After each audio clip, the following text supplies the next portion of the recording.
I'm Rick. Honestly, I've never been into mysticism and scary stories. But then one of them happened to me. I moved to a new town with my parents when I was 16. It has never been easy for me to find new friends. That's why when Kevin, Roger, and Kelly asked me to hang out with them, I took the chance. One day, Kelly suggested going to a haunted house located on the outskirts of the town. The house was very old and half destroyed. The perfect place to make a horror movie. We arrived there at around 8 p.m. The guys ran upstairs and I was exploring the library on the first floor. Suddenly, I heard a weird sound and a rattle, but no one was there. I turned around. Kelly jumped out of nowhere and hugged me.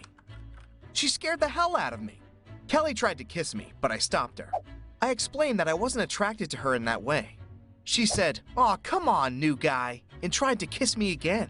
But I dodged and pushed her away, just a little. Unfortunately, my cell phone fell out of my pocket into a hole in the floor, to the basement.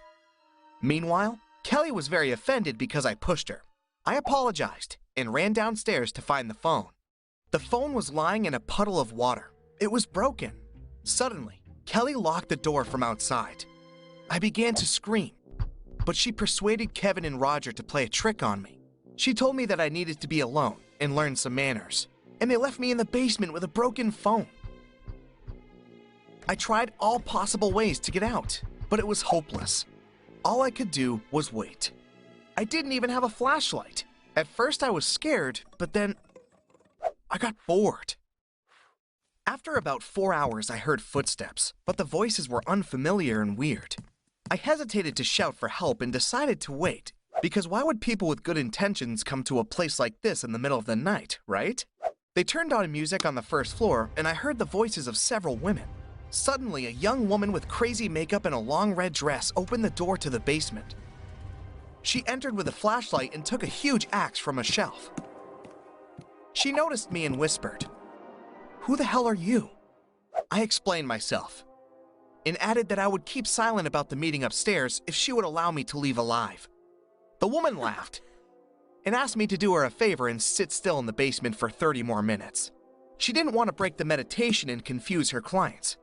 She promised to drive me home safely afterward. I had no idea what she meant by the meditation, but I agreed because I wanted to get home soon and alive. I tried to listen to their conversation, but the only thing I heard was, "On Friday, we will make a sacrifice to the full moon. No regrets, ladies. He deserved that." I got chills. When they left, the woman opened the door and let me out. The first floor was decorated with candles, flowers, and weird paintings. I asked her what was going on, but she said that it was a secret. I declined her offer to drive me home as politely as possible and ran away. At home, I had a huge fight with my parents because I didn't pick up the phone that whole time, but I didn't tell them the actual reason for my disappearance. Early in the morning, I saw Kelly on my porch. She was very glad to see me alive because last night they came back for me, but I was already gone and my phone was dead. Kelly apologized for her stupid behavior.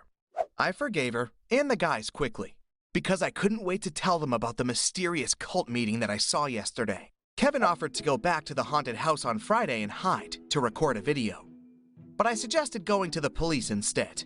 Kelly protested because they locked me in the basement against my will, which was technically a criminal offense. Later that night, Roger took me aside after training and asked me to stay away from Kelly. He was very jealous that Kelly had a crush on me, and he wasn't even trying to hide it. On Friday, the guys talked me into going to the house again altogether. Not far from the house, we saw a creepy old gardener. He was staring at us silently and cleaning the foliage. I'm not even sure that he was mentally healthy, but Kelly suggested that we ignore him and continue on our mission. We snuck into the house and didn't see any candles or paintings on the first floor. Somebody had hidden all the evidence of the evil party. We found the perfect place to hide and prepared for the show. But nothing happened. After 2 hours, we got bored. Suddenly, we heard a sound by the door. Something was rustling. Kelly grabbed my hand and hugged me. Roger was furious. Kevin went to see who was there, but he screamed like crazy and began to jump. 3 huge rats ran past us. The guys thought I was messing around with them, and we had a little argument. Roger was yelling at me and called me a liar, but we both knew he was upset about Kelly. I said goodbye to my friends and decided to go home alone. On my way home, I felt like something was watching me. I hadn't felt safe since my first visit to the haunted house.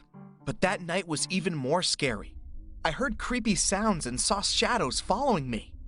But it gets worse. In the middle of the night, I heard a strange sound outside the window in my room. I pushed back the curtains. Someone had hung a straw doll outside my window. I took it off and looked closer. The head of the doll had been covered with a picture of my face, cut from my Instagram profile. The doll was holding a note. "Watch your back, Richard."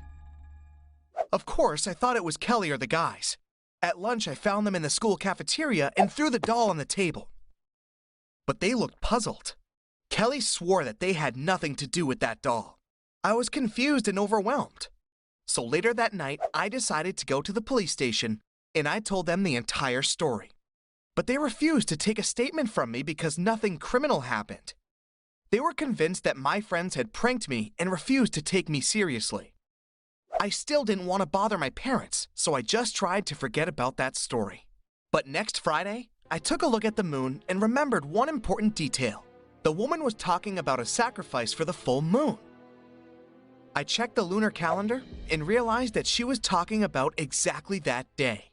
I got myself together and went to the haunted house again to gather evidence.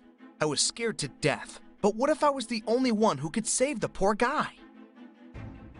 I arrived around 11 p.m. and I noticed a huge fire in the garden. I crept up and hid behind old boxes in the bushes.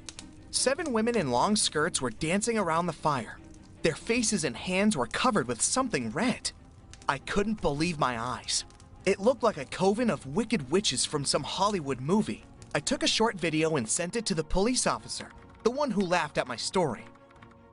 He texted me back quickly. The police were coming out, and they asked me to stay away from them. I continued to watch the session from my sanctuary. There was one sad woman among them. She was standing behind a big plastic trash bag, almost twice as big as she was. The familiar woman was acting like their leader. She told the sad woman, "Don't cry, sister. It's time to let him go." I prepared to see something gross. But the woman pulled several male t-shirts, pictures, a teddy bear, and a few pillows out of the bag. Apparently, the girl was throwing her ex's stuff into the fire and saying farewell to their relationship. Then the ladies cooked mulled wine and had a little picnic by the fire. The leading woman turned out to be a self-improvement coach with unconventional methods. They used colorful festival powder and long skirts just to have fun and celebrate their feminine powers. I felt like a total idiot, but it was too late. The police broke into the party and took the ladies to the station. I felt very guilty, so I followed them. When the coach noticed me, she began to yell that this was all my fault. Her name was Violet, by the way. I explained to the officers that it was all a misunderstanding. The police very quickly realized that what the ladies were doing had been completely harmless and let them go home. As for Violet, she was very disappointed. She was going to go back to the house to collect her stuff. I offered her my assistance to make up for my mistake. I was curious to learn more about her job, and she was very pretty and only 27 years old. Surprisingly, Violet said yes. We drove back to the cursed house. It turned out that Violet carried out these self-improvement trainings on a regular basis, and it was very popular among women who have had problems with their love life. She inherited that tradition from her granny. Technically, every full moon, ladies gathered a party to get rid of toxic memories about their ex-boyfriends, bad jobs, and other traumas. The event was aimed at encouraging each other and developing female friendship. She has never advertised her services, but rumors spread by word of mouth. I asked Violet, but why the haunted house? In the past years, Violet tried to carry out these trainings in hotels or rented cabins, but it wasn't convenient at all. Her clients didn't feel the magic of the wild and couldn't relax completely. And besides, there was a risk of being seen by people they knew or the neighbors. Then one day, Violet found this abandoned property. It was free of charge, always empty, far from people, and she could make a good big fire without any problems or risks. It was going perfectly well before I ruined everything. I helped Violet to load blankets, dishes, and folding chairs into the car. I had one last question about the doll. Violet laughed at my story and said that she would never waste her precious time on trying to bully a poor, scared teenager. It's been 3 years since I met Violet. and we became good friends despite the age difference. She bought land and is currently building her own cabin in the woods. Meanwhile, I still don't know who left that voodoo doll by my window. What do you think? Let me know in the comments.